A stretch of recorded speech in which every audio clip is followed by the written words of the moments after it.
Hello everyone, how are you? Today, I'm bringing you a delicious chocolate cake recipe with Brigadeiro Frosting that I'm sure you're going to love. This cake is light and super fluffy. Here's an important tip. Always use your ingredients at room temperature. In a blender, add 2 eggs, 1 cup of oil. I'm using coconut oil here, but it can be flavored or unflavored, or you can use soybean oil.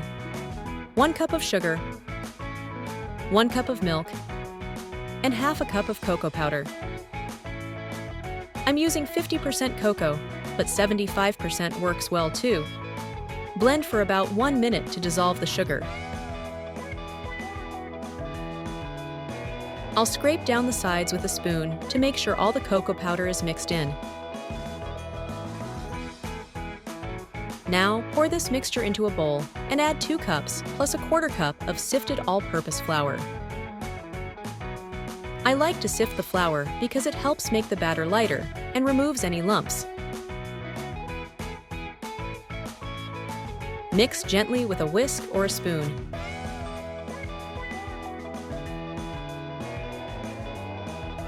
After mixing, add 1 tablespoon of baking powder and continue mixing gently.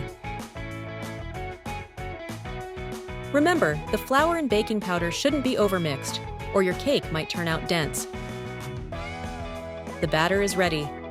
Now we're going to pour it into a greased and floured pan and bake it in a preheated oven at 180 degrees Celsius, 350 degrees Fahrenheit, for about 30 to 35 minutes, depending on your oven's power.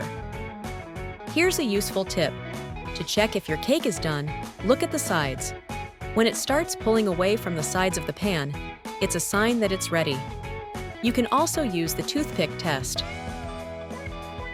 Now that our cake is done, let's make the Brigadeiro Frosting. You'll need 1 can of milk, using the empty condensed milk can as a measure.